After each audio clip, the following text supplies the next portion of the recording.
کیا نام ہے آپ کا؟ ملک وسیم بشیر. ساؤنڈ مائنڈ ہیں، باشعور ہیں، پڑھے لکھے بھی معلوم ہوتے ہیں. تعلیم کتنی ہے آپ کی؟ ایف اے کیا ہوا ہے. صاحب اولاد ہے؟ جی. صاحب حیثیت ہے؟ جی ایسے. سیاسی پارٹی سے بھی تعلق ہے، وابستگی ہے؟ اتنا باشعور انسان جس کی سیاسی پارٹیوں سے وابستگی بھی ہو، جو دنیا دار ہو، دیندار بھی ماشاءاللہ آپ لگتے ہیں کیونکہ داڑھی رکھی ہوئی ہے، میں اسی وجہ سے شاید آپ کو آپ بھی کہہ رہی ہوں، اپنے ہی بھائی کو قتل کر کے آج اس حالت میں یہاں کیوں موجود ہو؟ بس جب انہونی کسی خاندان میں بھی آتی ہے، انسان کی عقل پہ شیطان پردہ ڈال کو انہیں الفاظ میں بند کروں گا. شیطان نے پردہ ڈالا؟ بالکل ایسے. ہوا کیا تھا؟ معاملہ شروع کہاں سے ہوا تھا؟ یہ شیطان کا پردہ شروع کس نہج سے ہوا تھا؟ ہمارے کچھ زمینی معاملات تھے جو ایک عرصے سے چلے آ رہے تھے، 12-15 سال سے. تو بالآخر کیا تھے زمینی معاملات؟ کچھ زمینی لین دین تھا ہم بھائیوں کا آپس میں. تمام بھائیوں کا یا صرف اسی نہیں، بھائی؟ صرف میرا اور ان کا. اچھا. صرف میرا اور ان کا تھا. اور نتیجہ یہ نکلا. مجھے کھل کے بتاؤ کہ ہوا کیا تھا. جی میں کھل کے بتا رہا ہوں. نہیں، بڑا آپ کمپائل کر رہے ہیں اس کو ایک لائن کے اندر. جی جی. آپ کا ظاہر ہے 15 سال سے چل رہا تھا، تو 10 منٹ کی بات تو آپ بتا ہی سکتے ہیں نا. بس جس دن یہ وقوع ہوا ہے اس دن ان سے تو تکرار ہو گئی. پہلے بھی ہوتی تھی؟ نہیں، پہلے اس حد تک نہیں ہوتی تھی. اس دن تو تکرار ہو گئی. اور تو تکرار کی وجہ کیا تھی؟ پراپرٹی میں لین دین میں کیا آپ نہیں دیتے تھے ان کو؟ نہیں، ان کے پاس تھی. کتنی پراپرٹی؟ قریباً 1 بیگھہ 1 کنال.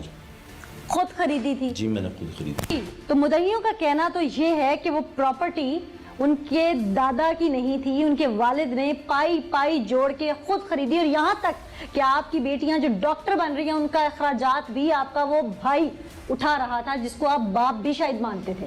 جی اس میں کوئی شک نہیں. آپ کی بیٹیوں کے اخراجات بھی وہ اٹھا رہے تھے. یہ بالکل صحیح بات ہے، یہ بالکل درست بات ہے، کیونکہ میں پچھلے 2 سال سے ایک تو ہارٹ پیشنٹ ڈکلیئر ہوا ہوں، دوسرا میرے برین میں بھی کوئی پرابلم کلاٹ وغیرہ کی ڈکلیئر ہوئی ہے.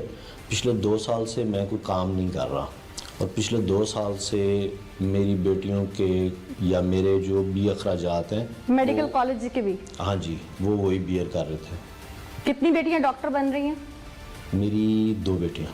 اور باقی بھی یونیورسٹیز میں، کالجز میں. تمام اخراجات کتنی بیٹیاں ٹوٹل؟ 5 بیٹیاں. 5 بیٹیاں جو یونیورسٹی گوئنگ ہیں، ان کے تمام اخراجات لاکھوں میں ہیں، وہ آپ کا یہ بھائی جس کو آپ نے مار دیا یہ بیئر کر رہا تھا، رائٹ؟ جی بالکل ایسے ہی. بالکل ایسے ہی. پھر تو آپ کو شکر گزار ہونا چاہیے تھا اس بھائی کا. جی میں پہلے بھی تھوڑے سے الفاظ میں کہہ چکا ہوں کہ جب انسان کے مقدر ہارتے ہیں تو اس کی عقل پہ پردہ پڑ جاتا ہے. بس اسی تکرار میں میری عقل پہ پردہ پڑ گیا اور یہ انہونی ہو گئی. کیا کوئی اکساتا تھا پراپرٹی کے لیے آپ کو کہ مانگو جا کے بھائی سے؟ نہیں. فیملی میں سے کوئی؟ تو پھر پراپرٹی صرف میرے حالات ہی مجھے اکسا رہے تھے. تو جب وہ اخراجات بیئر کر رہے تھے تو پھر کیوں اکسا رہے تھے حالات؟ ایکچول میں جو وہ اخراجات بیئر کر رہے تھے شاید وہ مجھے بھی، میں چاہتا تھا کہ میں خود سے اپنا، جب میرے پاس وہ پراپرٹی ہے تو میں خود سے اپنا کروں، اور وہ خود سے کر کے تو میں اپنے بچوں کے لیے جو بھی کر سکتا ہوں وہ میں کروں. اس دن اپنے بھائی کے پاس گئے تو وہ حویلی پہ موجود تھے؟ جی موجود تھے. وہاں کیا ہوا؟ بات چیت کہاں سے شروع ہوئی؟ غصہ کس نہج پہ آیا؟ اب ویپن ساتھ کیوں لے کے گئے تھے؟ اس دن ذہن کیا تھا؟ تمام چیزیں مجھے بتائیے گا. اس کو ایک لائن میں سم اپ مت کریں، کھل کے بتاؤ. وہاں کتنے بجے پہنچے؟ حویلی میں تو قریباً صبح میں ہی روٹین میں جاتا ہوں، حویلی کی صفائی ستھرائی کرواتا ہوں، اور بھائی جان اس کے بعد آتے ہیں. اس دن بھی وہ اپنی روٹین سے ہی حویلی آئے ہیں. میں صفائی ستھرائی کروا چکا تھا، ان سے بیٹھتے ہی یہ بات چیت شروع ہو گئی. بات چیت شروع ہوتے تلخی کا رخ لیتی گئی. رہ گئی بات ویپن کی तो वेपन अक्सर हवेली ही पड़ा होता है। किसका वेपन है वो मेरा अपना लाइसेंस्ड? नहीं, लाइसेंस नहीं है उसका। क्यों लेके रखा हुआ है? नौबत क्यों आई? सेल्फ डिफेंस के लिए लेकर रखा था, लाइसेंस बंद थे। दुश्मनी है कोई? दुश्मनी इस हद तक तो नहीं है, बल थोड़ी बहुत है। किससे? कुछ फैमिलीज हैं। अच्छा ठीक है, सेल्फ डिफेंस के लिए विदाउट लाइसेंस्ड वेपन आपने रखा, जो कि पहले इट सेल्फ एक जुर्म है। जी, अच्छा, उसके बाद फिर भाई से तू तकरार जब शुरू हुई वहां हवेली में, हाँ तो जी। हाथापाई हुई? हाथापाई तो नहीं हुई। गालम गलोच हुई? हाँ जी, गालिम गलौच हुई। ठीक है, गालम गलोच जब गालिम इंसान गलौच का तबादला नहीं हुआ, उन्होंने ही गालिम गलौच की। फिर मुझे इस बात से गुस्सा आया कि मैं अपना हक मांग रहा हूँ और ये आज मुझे गालिम गलौच भी सुना रहे हैं। तो उस गुस्से ने मेरा अपनी अकल पे जो ग्रिप थी उसे कमज़ोर कर दिया, शैतानियत गालिब आ गई और ये वेपन कहाँ से उठाया था जो पड़ा था हवेली? वेपन वहीं साथ में पड़ा होता है, साइड टेबल रखी है, उसके ड्रास में पड़ा होता जब उन पे पिस्टल तानी तो उन्होंने आगे से रेजिस्ट नहीं किया? है।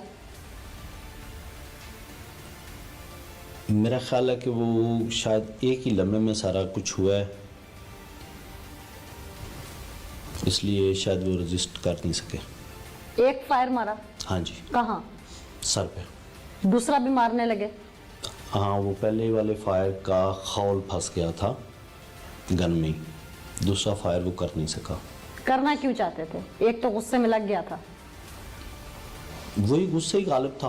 गुस्से में तो एक चल गया ना, तो जब एक चल जाए तो इंसान को झंझोर आती है कि मेरा भाई आ गया, मेरा खून है।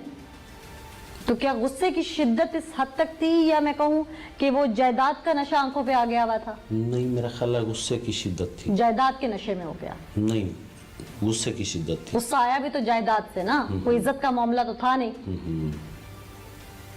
ऐसे ही है जी है। उसके बाद गुस्से में लग गया फायर, तो भाई को लेकर अस्पताल भाग जाते। खून ने जोश नहीं मारा? उस वक्त मैं खुद खौफ में मुब्तला हो गया था, मेरी अपनी अजीब सी कैफियत हो गई थी। फिर मैंने वहाँ से निकल जाना ही मुनासिब समझा। 4 माह तक इस कत्ल को छुपाने की जितनी कोशिश की, लोगों के सामने जनाजे पे सबसे ज्यादा रोए आप। जी ऐसे ही है। मेरा बाप नुमा भाई चला गया। जी ऐसे ही है। ऐसे ही है। बिल्कुल ऐसे। तैमूर ने देखा, उसे भी आंखें निकाली। तैमूर को पुलिस के सामने पेश नहीं होने दिया गया।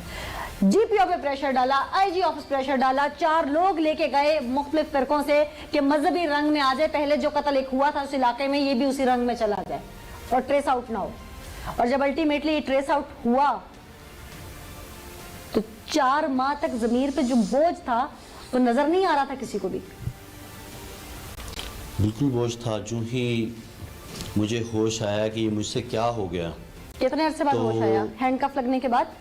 नहीं, उससे बहुत पहले मुझे होश, बल्कि बहुत पहले क्या, मुझे जनाजा से पहले ही होश आ गया था कि ये मुझसे क्या हो गया है। मगर मैंने जो भी किया, जैसे भी रोया धोया अपना बोझ हल्का करने के लिए और अपने इस दुख को मिटाने के लिए कि ये मैंने जो कुछ किया है ये बहुत बड़ा जुल्म हो तो गया पेश हो मुझसे। जाते? बस कानून- पेश होने से डरता था। कानून को गुमराह करने की क्या जरूरत थी? उस फैमिली को गुमराह करने की क्या जरूरत थी? इंतशार, एक कितना बड़ा इंतशार फैल सकता था इलाके में, मजहबी रंगत आ जाती तो। सोचा था कितनी और जाने जा सकती थी, कि पूरी सियासत खेल रहे थे? नहीं, हमारा कुछ इस तरह का किसी मसलक के साथ कोई ना अदावत थी ना है। वो तो नहीं थी, लेकिन आपने कोशिश तो पूरी की ना। नहीं, मेरे पास तमाम एविडेंस मौजूद है। मेरा नहीं ख्याल कि इस तरह का कोई टच दिया गया हो। हम तो यही कोशिश करते रहे हैं कि हम तो कि मैंने अंदर से पता था मैं कातिल हूँ, तो हाँ। कोशिश करने की क्या जरूरत थी? भाई पेश हो जाते, उसके बेटों के सामने जाके कहते मैं मुजरिम हूँ तुम्हारा, मेरा ज़मीर जाग गया आज वो बेटियां डॉक्टर बन जाए, वकील बन जाए, कातिल की बेटियां कहलाएंगी। बिल्कुल ऐसे ही है। कहां करोगे उनके रिश्ते? आज जीने का मकाम ना अपनी औलाद के लिए छोड़ा है तो ना उन रिश्तों के लिए छोड़ा है जिसके जरिए इंसान माशरे में जीता है। रोजे महशर तो जाके अल्लाह को जो जवाब देना है, दुनिया में इंसान भरपाई कर जाता है अपने किए की।